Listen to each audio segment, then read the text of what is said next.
accept কৰি জীৱনত ভাল কাম কৰা সেইটো বহুত ডাঙৰ কথা কিন্তু বহুত মানুহে জীৱনত হয়তো মই লগ পোৱা নাই ভুলটো একচেপ্ট কৰিবলৈ খুব টান পায় আৰু সেই কৰা ভুলকে বাৰে বাৰে কৰে এনেকুৱাও দেখিছোঁ মই মানে কোনজুচি যে আমি যে কওঁ কৃপণৰ কাৰণেও ডিভোৰ্চ হোৱা দেখিছোঁ গতিকে ডিভোৰ্চ হোৱাৰ কাৰণ এটাই নাথাকে যে হাজবেণ্ড গিৰিয়েকৰ দুটা ৱাইফ আৰু হাজবেণ্ডৰ মাজত বহুত কাজিয়া হৈছে সিহঁতে ডিভোৰ্চ লৈছে ডিভোৰ্চ হোৱাৰ বহুত হাজাৰটা কাৰণ থাকে গতিকে আমি জাজ কৰিব কেতিয়াও নালাগে আৰু ডিভোৰ্চি বুলি কৈ এগৰাকী ব্যক্তিক বিশেষকৈ পুৰুষসকলক কোৱা দেখা নাযায় যে সেইজন ডিভোৰ্চা বুলি এনেকুৱাহে কোৱা যায় দেখিছোঁ যিখিনি এক্সপিৰিয়েঞ্চ হৈছে সমাজত এনেকুৱা নহয় যে মোৰ দাদা ভাইটিসকলক মই মানে তেখেতসকলৰ কিবা অকণমান নিগেটিভ ক'ব বিচাৰিছোঁ মোৰো নিজৰ দাদাহঁত আছে মোৰ নিজৰ ল'ৰা আছে গতিকে কি হয় মানে এই গোটেইখিনি কোৱাৰ বেছিকৈ মানে আমাৰ মাইকী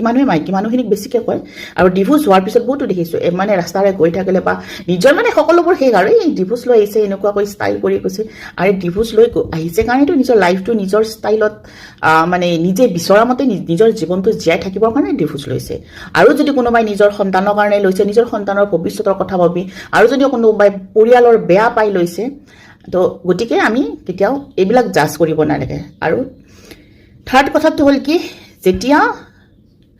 বহুতো পৰিয়াল আছে মানুহে কয় যে পৰিয়ালৰ প্ৰত্যেকজন ব্যক্তি কি হয়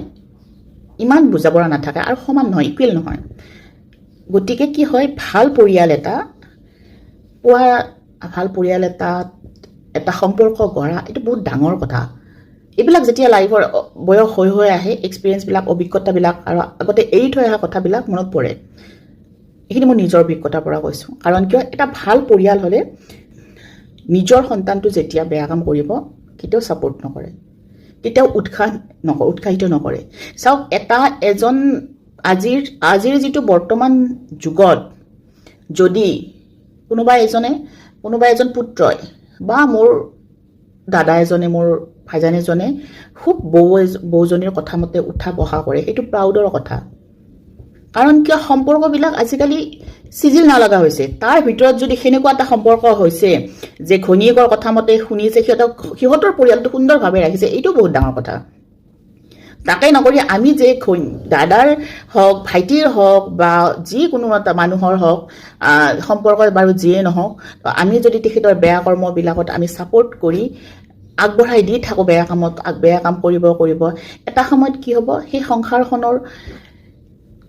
সেই ব্যক্তিসকলৰ মনবিলাক তিতা হৈ যাব কাৰণ কিয় মানুহে